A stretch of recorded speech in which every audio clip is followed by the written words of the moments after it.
আমার জীবনে আমি একবার আমার আব্বারে বলছিলাম, আব্বা আমি এই মাদ্রাসায় পড়বো না, মানে যে মাদ্রাসায় পড়তাম আমার আরেকটা মাদ্রাসায় ভর্তি করা, এই কথা আমি কইছি। কসম খোদার আমার আব্বা কইছে, কফুত পরের বেলা ভাত, পরের লোকমা ভাত আমার ঘরে খাইও না, সাবধান বাইরো বাইরো। আমি যে মাদ্রাসায় পড়তে দিছি যদি ওই মাদ্রাসাতেই না পড়ো, পরের বেলা ভাত আমার ঘরে খাইও না। কানতে কানতে শেষে ওই মাদ্রাসাতেই ফিরে গেছি। বুঝছি এই বাপ বড় শক্ত বাপ, ছাড়বে না। বাবার সেই কঠোর শাসন আজকে আপনাদের সামনে বসবার তৌফিক দিয়েছে। কি বলে বাবা যদি সেদিন ছেড়ে দিতেন, বাবা যদি ছেড়ে দিতেন। আমার বড় ভাই একবার বন্ধুদের সাথে ইন্ডিয়ার বর্ডার দিয়ে ইন্ডিয়া ঘুরতে গেছে। আব্বা আসার পরে এমন শাসন করছে, এক শাসনে ফিডায়। বড় ভাই আব্বা বলছে, যা তুই আর আমার কোনো ফুতে না, তুই যেন পড়তি না। এরপরে বড় ভাই এই যে মাদ্রাসায় গেছে, এক টানা 9 বছর ধারাবাহিকভাবে ঠিক মতো পড়ে বাংলাদেশের একজন শ্রেষ্ঠ আলেম হয়েছে। সারা বাংলাদেশে টাইটেলে, মাস্টার্সে, কামেলে, এই ধামতি আলিয়া মাদ্রাসার থেকে সারা বাংলাদেশে ফার্স্ট হয়েছে 1994 সালে। হ্যাঁ, মাহবুবুর রহমান আশরাফ আমার আপন বড় ভাই 94 সালে সারা বাংলাদেশে ফার্স্ট হয়েছে। আমি স্বপ্ন দেখতাম 94 সালে আমার বড় ভাই যখন ফার্স্ট হয়েছে, আমরা ভাবতাম মনে মনে এমন ভালো রেজাল্ট আমিও করি, মনে মনে কইতাম নিজে। এর ঠিক 4 বছরের মাথায় আমি এসএসসি পরীক্ষা, দাখিল পরীক্ষা দিচ্ছি 1998 সালে। 94 পরে 1998 খুব কষ্ট করে রাত দিন মেহনত করে পড়ছি, মেহনত করছি, লিখছি। খুব আশা ছিল যে বড় ভাই ভালো রেজাল্ট করছে, সবাই খুব মোবারকবাদ জানাইছে, দাদা দাদি চাচারা মামারা কত কিছু দিছে। একটা ভালো লাগছিল, তখন মন চাইতো। আলহামদুলিল্লাহ মালিকের দয়ায়, হ্যাঁ আল্লাহ তাআলার মেহেরবানিতে, মা বাবার দোয়ায় আমিও তো 1998 সনে দাখিলে এসএসসি সারা বাংলাদেশে ফার্স্ট। রব অর্থ হইল আপনি আমার সব আর আমার কিচ্ছু নাই, আমি ফকির, আপনার কাছেই আমার সব। যিনি আমার রব তিনি আমার সব। কথা বোঝেন নাই?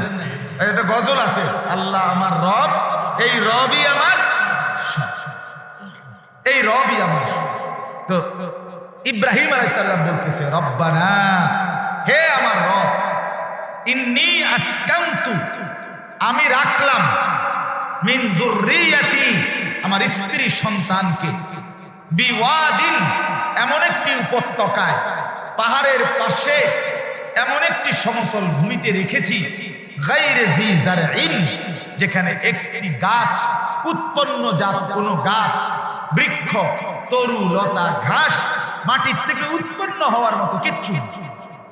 তবে মাওলা, জিব্রাইল বলছে, আমিও এটা শুনছি, সান্ত্বনা হইল, ইনদা বাইতিকাল মুহাররাম, আপনার পবিত্র সম্মানিত ঘরের পাশে। এটা হলো সান্ত্বনা। এটা নাকি আপনার ঘর, এটা আপনার কিচ্ছু নাই, একটা আছে, আপনার ঘর আছে। ঘরের চিহ্ন না থাকুক, শুনছি এখানেই আপনার ঘর ছিল। আল্লাহ, আমি আপনার কাছে এই ঘাস, তরু লতা, বৃক্ষ, পানি, জনবসতিহীন এই দুধু মরুভূমিতে রেখে আমার স্ত্রী বাচ্চাকে রাখলাম। এবার আমি আপনার কাছে 3টা জিনিস চাই। কয়টা জিনিস? 1 নাম্বার, রব্বানা লিয়ুকিমুস সালাহ, আল্লাহ 1 নম্বরে চাই আমার স্ত্রী সন্তান যেন নামাজ আদায় করে। একজন পিতা সন্তানের ক্ষেত্রে প্রথম চাওয়া, এক স্বামী তার স্ত্রীর জন্য প্রথম চাওয়া। এই এক ঘরে পুরুষ দুইটাই পরিচয়। একটা ফ্যামিলির যে পুরুষটা, তার হয়তো পরিচয় এই দুইটাই। এই মহিলাটার জন্য সে স্বামী, আর এই বাচ্চাগুলোর জন্য সে বাবা। কথা বলে না কেন? এই পুরুষটার পরিচয় এই দুইটা না, হয়তো সে স্বামী এবং কি স্ত্রীর জন্য সে স্বামী, আর বাচ্চাগুলোর জন্য সে কি। তো এখানেও হাজেরার জন্য তিনি কি স্বামী, ইসমাইলের জন্য তিনি কি এক বাবা চাচ্ছে সন্তানের জন্য, এক স্বামী চাচ্ছে স্ত্রীর জন্য। এক নম্বর চাওয়া আল্লাহ লিউকিমুস সালাহ, তারা যেন নামাজ আদায়। আপনার বন্দিগি, আপনার গোলামি, আপনার ইবাদত, আপনার বন্দি। ওই ছেলে সাবধান, কিন্তু আমি বললাম ভাই শোনা, দুষ্টমি করো না। খিচুড়ি দিলে একটু পরে দিবে, একটু পরে আসো, ঘুরে যাও, এটা আসো, সাবধান, খিচুড়ি দিব।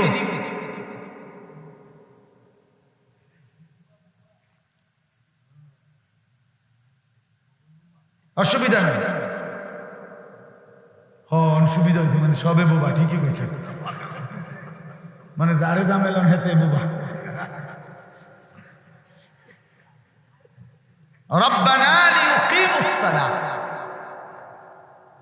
আমি খামখেয়ালি সহ্য করতে পারি না বাপ। আমার বিশ্বাস করে আপনারা যেমন কষ্ট করে বসে আছেন, আমারও প্রতিটা শব্দ বলতে কষ্ট হয়। কষ্ট হয় কিনা বাপ বলে? তাহলে আমি কষ্ট করে বলবো, আপনি বলবো বুট খাইবেন, বন খাইবেন, এতে কুতা দিবেন, এতে ধাক্কা দিবেন, ফাত্রামি করবেন, আমি তাহলে বলার কি দরকার? তো মুনাজাত দিয়ে দিয়ে আমি খিচুড়ি খান, অসুবিধা। আল্লাহ তাআলা আমাদেরকে মাফ করে দেন। তাইলে রব্বানা লিউকিমুস সালাহ, আল্লাহ তাআলা বলেন, হযরত ইব্রাহিম আলাইহিস সালাম বলেন, আল্লাহ আমার স্ত্রী সন্তান যেন নামাজ আদায় করে। কি আদায় করে বলেন? এই এক নাম্বার। দুই, আগে আগে আখিরাত চাইছে, আগে কি চাইছে? আগে ইবাদত, ইবাদত আগে সেজদা, আগে নামাজ, আগে বন্ধু। তাইলে স্ত্রী এবং সন্তানের জন্য একজন স্বামী, একজন বাবার প্রথম চাওয়া আখিরাত। কি বলেন না? আখিরাত, ইবাদত, বন্ধু। এবার দুনিয়া চাচ্ছে, দুনিয়াও চাইতে হবে। কথা, আমি কি আমার স্ত্রী সন্তান রে বঙ্গোপসাগরে ভাসাই দিব? কথা বোঝেন? আমি কি সুন্দরবনে জমা দিয়ে, আমি কি আফ্রিকার জঙ্গলে জমা দিয়ে?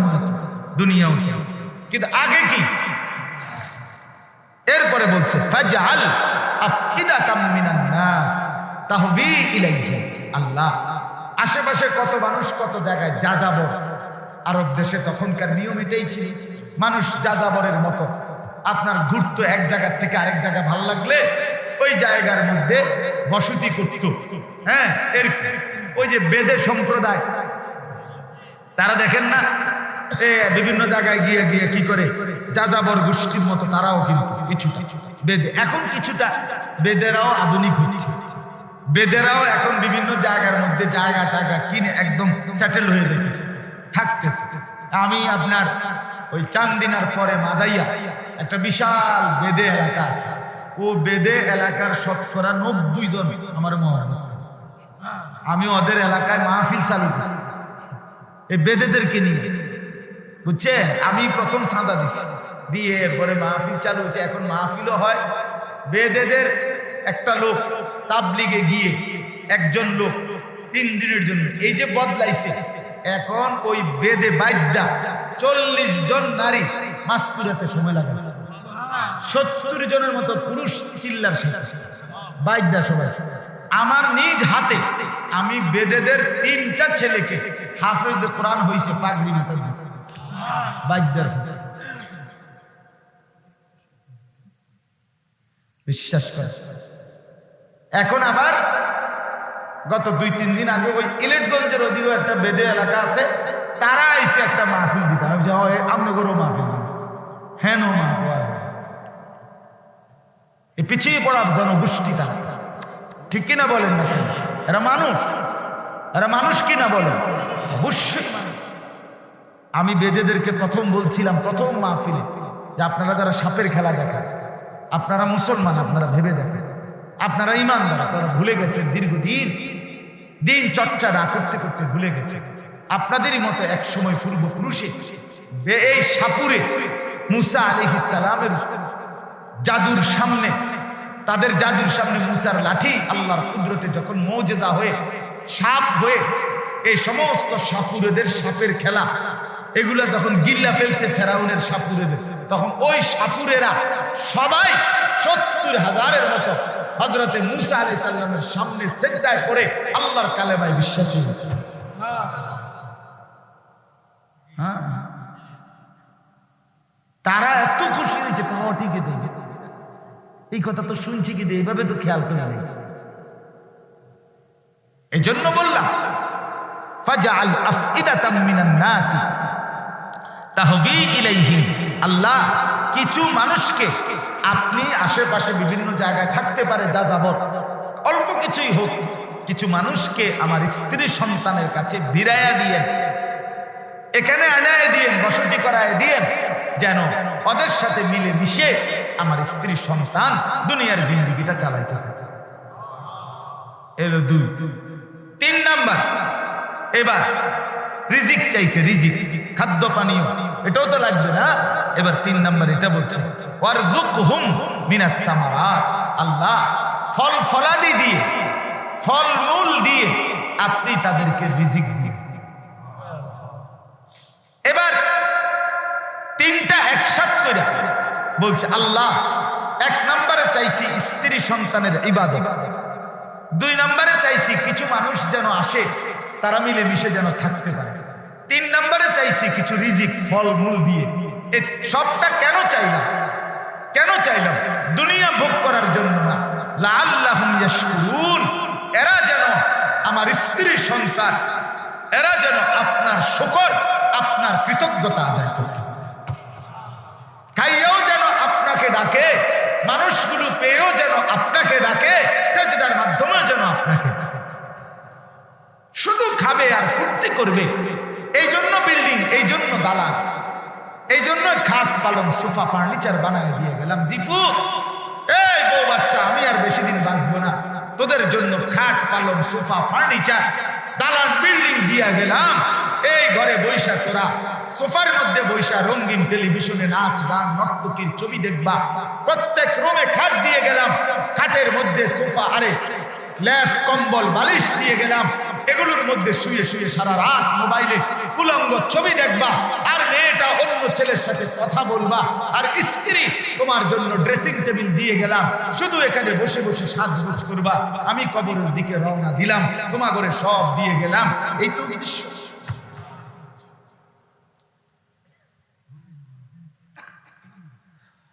এই তো ছিল দৃশ্য। তো আজ আমরা কি করছি? নবী আমাদেরকে কি সবক দিয়েছেন? ইব্রাহিম আলাইহিস সালাম তো আমাদের পিতা, আমরা তো তার সন্তান। সন্তান কিনা, তিনি আমাদের পিতা কিনা, তো বাবার আদর্শ ধরতে হয় না? তো বাবা কি দেখে, আমরা কি বুঝি? এবার আসেন আমার কথার উপসংহার, আমি আপনাদের কাছে এটা বুঝাইতে চাই। আজকে সময়ের একটা অবস্থায় আমরা এমন জায়গায় এসে দাঁড়াইছি, এই মুহূর্তে আমাদের দেশ, আমরা এমন একটা পর্যায়ে এসে দাঁড়াইছি, আমরা যদি এই মুহূর্তে আমরা যদি আমাদের সন্তান, কমপক্ষে মাধ্যমিক লেভেলের সন্তান যারা, এসএসসি এই মেট্রিক লেভেলের ছাত্র যারা, তার থেকে নিচে যারা 10, 12, 14, 13, 16, 15, 18 এর নিচে পর্যন্ত আমরা যদি আমাদের এই সন্তানগুলোর, ছেলে মেয়েগুলোর ঈমান আমলের দিকে নজর না দেই, এদের যদি নামাজ রোজা বন্দেগী ভাবে ছেড়ে দেই, আমরা যদি এভাবে তাদেরকে মোবাইলের হাতে তুলে দেই, তাইলে বাপ বিশ্বাস করে আগামী 20 বছর পরে, আগামী 30 বছর পরে প্রজন্ম এরাই সন্তানের বাবা হবে। ওই সন্তানগুলো আর আল্লাহ কাকে বলে, ইসলাম কাকে বলে, কোরআন কাকে বলে হতে পারে আর চিনবে। বাবা চিনবে, কথা বুঝছে? ছেলেরা তোমাদেরকে আমার এই শেষ কথাটা মনে রাখবে, মনে রাখতে হবে। তুমি যেমন একটা বাবার সন্তান, তোমার যেমন বাবা আছে, ও চিরেই আল্লাহ যদি হায়াত দেন, বুঝি বাঁচো, তো তোমারও আল্লাহ তাআলা স্ত্রী আল্লাহ দিলে দিবে। সেদিন দেখবা তুমি, তোমার হাতে যে সন্তান, তোমার চরিত্র যদি এমন হয়, কথা বলেন না চাচা, তোমার আখলাক যদি বাবা এমন হয়, তোমার যদি 1 ওয়াক্ত নামাজ পড়তে মন না চায়, তুমি যদি আল্লাহর কোরআন দেখে দেখেও পড়তে পারো না, কোনদিন মালিকের কোরআন একটা লাইন পড়ার, একটা পৃষ্ঠা পড়ার সৌভাগ্য হলো না। খোদার একটা বছরে কোনদিন ফজরের নামাজ কখন হয় তুমি জানো না, তো তুমি তোমার দ্বারাই কি কিয়ামত? পৃথিবী আর আগাবে না? কথা বলে না। তো এরপরের জেনারেশন কি হবে? হ্যাঁ, আমি তো আমার বাবার সন্তান, তো আমি তো আমার বাবার ঘরে, আমি ছেলেটা আমার বাবা মাদ্রাসায় পড়াইয়া আলেম বানাইছে, তা আমি এটা মনে রাখছি। তা আমার তো দুইটা ছেলে আছে, আলহামদুলিল্লাহ আমার বড় ছেলে হাফেজ কোরআন হয়েছে, আমার ছোট ছেলে নুরানি পড়তেছে, আমার সাথে ফজরের নামাজে মসজিদে যায়, 7 বছরের ছেলে, আলহামদুলিল্লাহ। পুত্রের কলিজা ধরে ধরে বারবার বুঝাই গেছে, আব্বা কষ্ট হয় জানি, তোমার ছোট ছেলে ফজরের নামাজের সময় উঠতে চাও না, কিন্তু আব্বা এটা যে নামাজ, আল্লাহর হুকুম, উঠবানি কয়জা বুঝু, কষ্ট করে মশলা মশলি করে, কিন্তু উঠাইতে তো হবে। এটা কি আমার জিম্মাদারি না? আজকে এই জন্য বললাম, আজকে সময়ের বাস্তবতা হলো এই, আমি রাজনীতির মানুষও না, রাজনীতির হিসাবও করি না। এটা মার্কা পার্টি, দল, আওয়ামী লীগ, বিএনপি, জাতীয় পার্টি, এগুলো চিন্তা করলে হবে না। আমাদের এই ছেলে মেয়েগুলো আমাদের, আওয়ামী লীগের ফুট, কথা বলেন না কেন? এটা বিএনপির ফুট না, এটা জাতীয় পার্টির ফুট না, আমার ফুট। কথা কথা, এটা আমার ছেলে, এই ছোটটা আমার ভাই, এটা আমার ছেলে, এটা আমার মেয়ে। দেশ জাতি রাজনীতি, ক্ষমতার পালা বদল, ক্ষণিকে 10টি বছর আমি যেই মসজিদে জুমার নামাজ পড়াই, 10 বছর ধরে আমি যেই উপজেলার উপর দিয়া যাই, সেই উপজেলার 4 দিকে গত 10টি বছর ধরে আমি যার ব্যানার পোস্টারের ছাওয়া দেখছি, 1 ইঞ্চি জায়গা খালি ছিল না যার ব্যানার পোস্টার ছবিতে। ঠিক 7 তারিখের নির্বাচনের পরে উনি আর জিততে পারলেন না, কথার কথা। পরের 3 দিন পরের শুক্রবারে, 4 দিন পরে, 1 সপ্তাহের ব্যবধানে সেখানে আর এখন বাড়ি সালাম দিয়েও একটা পোস্টার, একটা ব্যানার, এটারে কয় দুনিয়া। বাপ, এটারে কি বলে? এটা দুনিয়া, এটা দুনিয়া। ক্ষমতার এই পালা বদলে 1 মিনিটে মানুষ পিছনটা ভুলে, 2 মিনিট আর দেরি হয় না, 2টা দিন আর দেরি হয় না। দুনিয়া যে, আমি সবসময় বলি যে দুনিয়া যে ধোঁকা, দুনিয়া স্বার্থপর, দুনিয়া ধোঁকা। এজন্য বললাম রাজনীতির হিসাব না, প্রজন্ম বাঁচানোর হিসাব। আজকে দীর্ঘদিন যাবত এই উপমহাদেশে, আমাদের এই দেশেও দীর্ঘদিনের ষড়যন্ত্র ছিল এটা, যে মুসলমানের বাচ্চা এই পরিমাণ জেনারেল বিষয় শিখবে, বাংলা, অঙ্ক, ইংরেজি, পদার্থ, জীববিজ্ঞান, রসায়ন বিজ্ঞান, উচ্চতর গণিত, তথ্য যোগাযোগ প্রযুক্তি, এভাবে শিখবে, এত বেশি শিখবে। শিখতে শিখতে 12 বছর, 14 বছর, 16 বছর, 18 বছর, মনে করেন ক্লাস 1 থেকে এসএসসি 10 বছর, ইন্টার 2 বছর, 12 বছর, অনার্স 4 বছর, 16 বছর, মাস্টার্স 1 বছর, 17 বছর। সেশন জট যদি না হয়, কোনো ঝামেলা জুমেলা যদি না হয়, তাহলে ধারাবাহিকও যদি শেষ হয় 17 বছর। আর যদি সেশন জট বা ইত্যাদি কোনো ঝামেলা হয়, আরো 2-4 বছর বেশি লাগতে পারে। 17 বছর দীর্ঘদিন যাবত দুশ্মন কৌশল করে এই পর্যায়ে আইনা দাঁড় করাইছে যে মুসলমানের সন্তান, ছেলে মেয়ে 17টি বছর পাস করার পরে আল্লাহর কোরআন পড়ালেখা করছে, কত কিছু, কত বিষয়, কত পরীক্ষা, কত সেমিস্টার, কত কিছু দিল, কিন্তু 17 বছর পরে আল্লাহর কোরআনটা দেখে দেখেও পড়তে পড়তে পারে না। ইসলাম ভুলায় দিছে। 17 বছর জ্ঞান অর্জন করার পরে ফরজ গোসল কিভাবে করে এটা ঠিক মতো বলতে পারে না। 17 বছর জ্ঞান অর্জন করার পরে 2 রাকাত নামাজের দোয়া কালাম সূরা কেরাত এটা বিশুদ্ধভাবে পড়তে পারে না। 17 বছর করার পরে আল্লাহর কোরআনের একটা লাইন ঠিক মতো পড়তে পারে না। এটা যখন পুরাপুরি অর্জন হয়েছে, এই সফলতাটা এইবার আইসা ইউরোপ থেকে দুশ্মন নতুন করে আমার দেশে নতুন ষড়যন্ত্র দিতে চাচ্ছে। এইবারের ষড়যন্ত্র, এবারের মিশন হলো ছেলে মেয়ে নারী পুরুষের এই বিভেদ, এতটুকু যে পার্থক্য, এটা ছেলে এটা মেয়ে, এদিকে ছেলেরা এদিকে মেয়েরা, এই বাথরুম ছেলেরা এই বাথরুম মেয়েরা, এই কমন রুম ছেলেরা এই কমন রুম মেয়েরা, এটা যেন টোটাল দেশে ভুলে যায়। ছেলে মেয়ে যেন ফ্রি মিক্সিং হয়ে একেবারে একাকার মিলে মিশে যেন একাকার হয়ে যায়, তার ষড়যন্ত্র বাস্তবায়নের জন্য ট্রান্সজেন্ডারের নামে সমকামিতাকে উস্কে দেওয়ার ষড়যন্ত্র বাংলাদেশে ব্যাপকভাবে শুরু হয়েছে। এটার মাকসাদ ছেলে ভুলে যাবে, ছেলে ভুলে যাবে, মেয়ে ভুলে যাবে, সব ছেলে মেয়ের কোনো বিভেদ নাই। এই বাংলাদেশে সরাসরি একথা কাগজে কলমে বইয়ে পত্রে লেখা হয়েছে। শিশুদের কোনো ছেলে মেয়ে নেই, শিশুরা শুধুই শিশু। 18 বছর পর্যন্ত সবাই শিশু, তার মানে 12, 14, 13, 15, 16 বছরের ছেলে মেয়ের মধ্যে কোনো ছেলে মেয়ে নেই। না, ছেলে মেয়ে কেন, শিশু শিশু। বুদ্ধিজীবীদের বক্তব্য, বিশেষজ্ঞদের বক্তব্য, ছেলে মেয়েকে আলাদা বলা শিশুদের মেধা বিকাশ, মানসিক বিকাশে বাধাগ্রস্ত করে। কথা বুঝছেন? এটা বলা ঠিক হবে না তাদেরকে, ছেলে মেয়ে বলা যাবে না। ওরা শুধুই শিশু, একসাথে খাবে, একসাথে ঘুমাবে, একসাথে হাঁটবে, একই বাথরুম ব্যবহার করবে, একই কমন। আলাদা করা যাবে না, আলাদা করলেই তাদের মেধা আটকায় যাবে। বাত আটকিয়ে গেলে যে মরে যায়, হঠাৎ করে ফানি আটকিয়ে গেলে।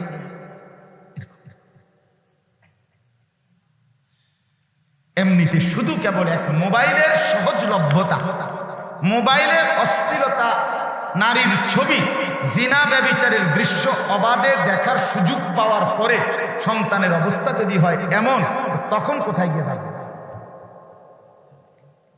কথাটা আপনি বুঝছেন না? তখন কোথায়? এই জন্য আমি আবারও বলছি, আমি ব্যক্তিগতভাবে রাজনীতির হিসাব নিয়ে এটা বলতেছি।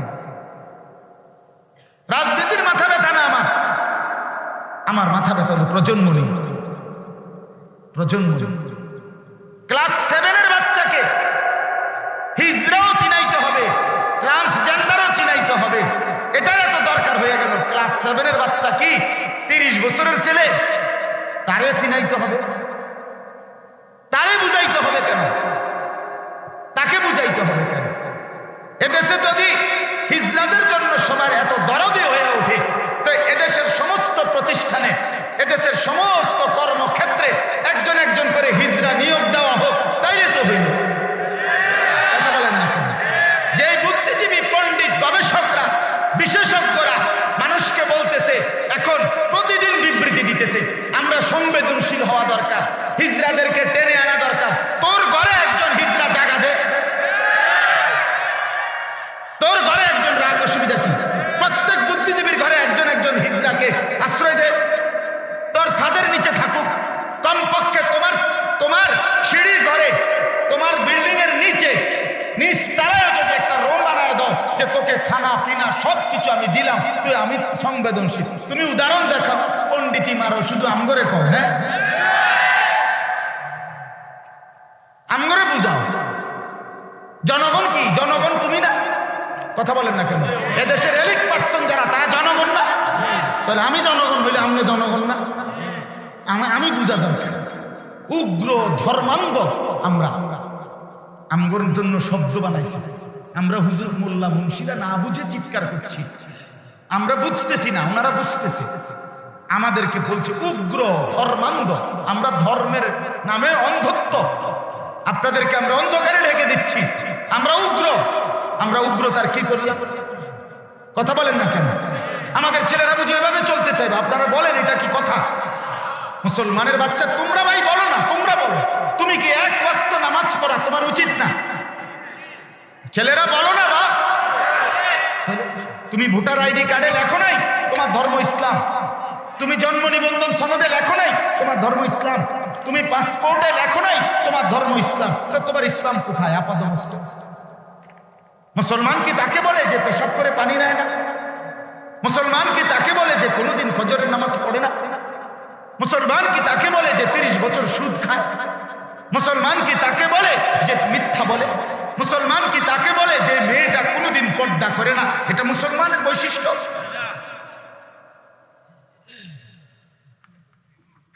আল্লাহ আমাদেরকে বুঝতে হবে।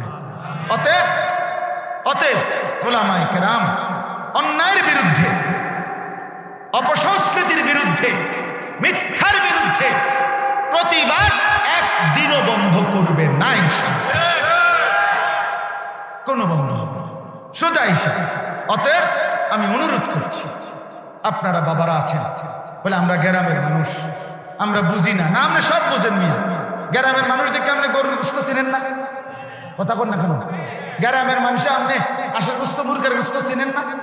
গ্রামের মানুষে আপনি যে দলিল খতিয়ান বিএস সিএস আরএস আপনি বোঝেন না?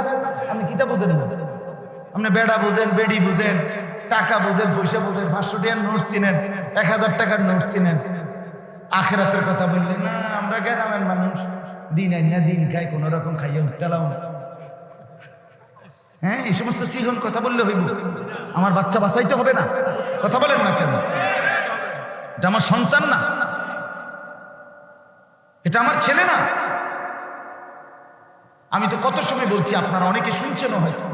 আমার জীবনে আমি একবার আমার আব্বারে বলছিলাম, আব্বা আমি এই মাদ্রাসায় পড়বো না, মানে যে মাদ্রাসায় পড়তাম আমার আরেকটা মাদ্রাসায় ভর্তি করার, এই কথা আমি কইছি।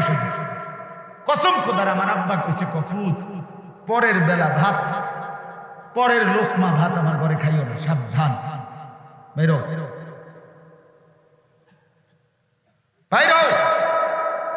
আমি যে মাদ্রাসায় পড়তে দিছি, যদি ওই মাদ্রাসাতেই না পড়ো, পরের বেলা ভাত আমার ঘরে খাইও না।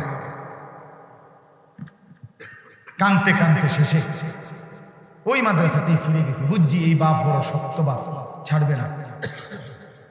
বাবার সেই কঠোর শাসন আজকে আপনাদের সামনে বসবার তৌফিক দিয়েছে। কি বলে?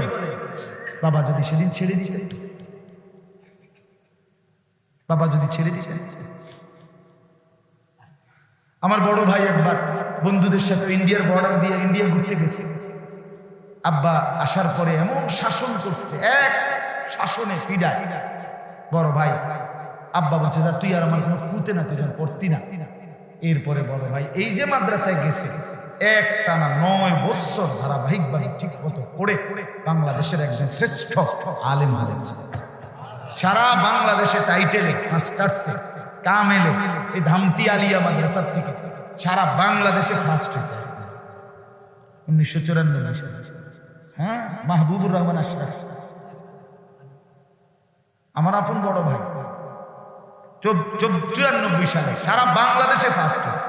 আমি স্বপ্ন দেখতাম 94 সালে আমার বড় ভাই যখন ফার্স্ট হয়েছে, আমরা ভাবতাম মনে মনে এমন ভালো রেজাল্ট আমিও করি, মনে মনে কইতাম নিজে। এর ঠিক 4 বছরের মাথায় আমি এসএসসি পরীক্ষা, দাখিল পরীক্ষা দিচ্ছি 1998 সালে।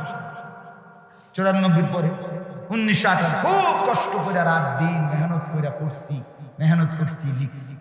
খুব আশা ছিল যে বড় ভাই ভালো রেজাল্ট করছে, সবাই খুব মুবারকবাদ জানাইছে, দাদা দাদি চাচারা মামারা কত কিছু দিছে, একটা ভালো লাগছিল, তখন মন চাইতো। আলহামদুলিল্লাহ মালিকের দয়ায়, হ্যাঁ আল্লাহ তাআলার মেহেরবানিতে, মা বাবার দোয়ায় আমিও তো 1998 সনে দাখিলে এসএসসি সারা বাংলাদেশে ফার্স্ট।